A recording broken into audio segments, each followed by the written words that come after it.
మాదక ద్రవ్యాలను అరికట్టడాన్ని సామాజిక బాధ్యతగా ప్రతి ఒక్కరూ భావించాలని రాష్ట్ర హోంమంత్రి వంగలపూడి అనిత ప్రజలకు పిలుపునిచ్చారు. మారుతున్న సాంకేతిక పరిజ్ఞానంతో దీనికి చెక్ పెట్టాలని ఒక సంస్థ ఏర్పాటు చేసుకోవాలని సూచించారు. అంతర్జాతీయ మాదక ద్రవ్యాల వ్యతిరేక దినోత్సవం సందర్భంగా విశాఖ బీచ్ రోడ్లో కాళీమాత ఆలయం నుంచి నగర పోలీస్ శాఖ ఆధ్వర్యంలో అవగాహన ర్యాలీ నిర్వహించారు. ఈ కార్యక్రమానికి హోంమంత్రి వంగలపూడి అనితతో సహా ఎమ్మెల్యేలు విష్ణుకుమార్ రాజు, పల్లా శ్రీనివాసులు పాల్గొన్నారు. ఈ సందర్భంగా మాదక ద్రవ్య వ్యతిరేక నినాదంలో ప్రతిజ్ఞ చేయించారు. అనంతరం ఆమె మాట్లాడుతూ మాదక ద్రవ్యాలకు అలవాటు పడిన యువత తమ భవిష్యత్తులను పూర్తిగా కోల్పోతున్నారని, ఇది సమాజంలో హింస, నేర ప్రవర్త, విచ్చలవిడతనం వంటి అనేక దుష్పరిణామాలకు దారితీస్తుందన్నారు.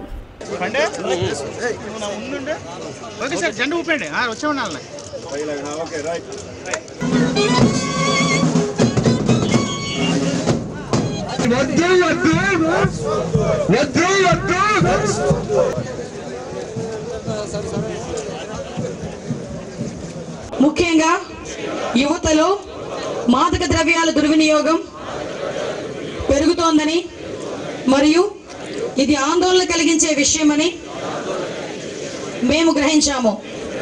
మాదక ద్రవ్యాల దుర్వినియోగాన్ని అరికట్టేందుకు సహకరిస్తామని ప్రతిజ్ఞ చేస్తున్నాం. మేము ఎటువంటి ప్రయోజనం కోసం ఏ విధంగానూ హానికరమైన లేదా చట్టవిరుద్ధమైన మందులను వినియోగించబోమని హామీ ఇస్తున్నాం. ప్రతి వ్యక్తిని, ముఖ్యంగా యువతను ప్రోత్సహించడం ద్వారా మాదక ద్రవ్యాల భారతదేశంలోని యువత మాదక ద్రవ్యాల మరియు వారు సమాజంలో సృజనాత్మకత మరియు గడుపుతామని ఈరోజు స్కూల్ లెవెల్ నుంచి మోటివేషన్ అనేది జరగాలి. అందుకే ఎడ్యుకేషన్ డిపార్ట్మెంట్ వాళ్ళని కూడా నేను ఇన్వాల్వ్ చేయాలి అని చెప్పింది. ఎందుకంటే 5th class, 6th class, 10th class పిల్లలు వాళ్ళ భవిష్యత్తు నాశనం అయిపోతుంది. మీరు నమ్ముతారా? ఇప్పటికే ఒక జనరేషన్ నాశనం అయిపోయింది, ఒక జనరేషన్ పూర్తిగా నాశనం అయిపోయింది. ఇటువంటి సిచ్యువేషన్స్లో ఈ రోజు నుంచి కూడా మనం ఒక ప్రతిజ్ఞ చేసుకొని, ఎప్పుడండి 1989లో అనుకుంటా, 1989లో అనుకుంటా ఈ అంతర్జాతీయ మాదక ద్రవ్య వ్యతిరేక దినోత్సవం మొదలుపెట్టారు. 89 నుంచి ఇప్పటి వరకు కూడా టెక్నాలజీ పెరుగుతూనే ఉంది, కానీ మనం ఇంకా అక్కడే ఉన్నాం. నేను ఇక్కడికి వచ్చేసరికి నేను సిపి గారు చెప్పిన మాట వింటే ఆశ్చర్యపోయాను. 3 చెక్ పోస్టుల మల్టిపుల్ ఏరియాస్ నుంచి మీకు గాంజా సరఫరా అవుతుంది, ఇక్కడ నుంచే సరఫరా అవుతుంది అనే సంగతి తెలిసిన తర్వాత 3 చెక్ పోస్టులతో ఎంతవరకు వర్క్ చేయగలం? ఆఖరికి మీరు ఎంత స్మార్ట్గా వర్క్ చేశారంటే, అక్కడ ఎవరైనా గలాటా చేసినా దాని ఎవిడెన్స్ బేస్ చేసుకొని కేసులు కూడా కట్టున్నారు. మరి ఈ రోజు గాంజా విషయంలో చెక్ పోస్టుల దగ్గర మనం అలాంటి మెకానిజం ఎందుకు పెట్టుకోలేకపోతున్నాం?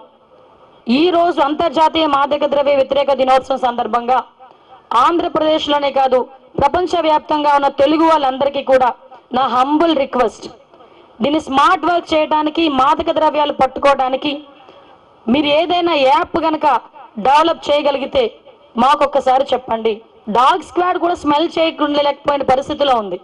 సో ఈ విధంగా మీ సోషల్ రెస్పాన్సిబిలిటీ తీసుకొని గంజాయిని ఇలా అరికట్టొచ్చు, లేకపోతే డ్రగ్స్ని ఇలా అరికట్టొచ్చు అని మీ సూచనలు, సలహాలు కూడా మాకు తెలియజేయవలసిందిగా, దానికి కూడా వీలైతే ఒక వెబ్సైట్ క్రియేట్ చేసి మీ సూచనలు, సలహాలు మేము తీసుకునేటట్టుగా కూడా మేము ఒక వెబ్సైట్ క్రియేట్ చేస్తాం.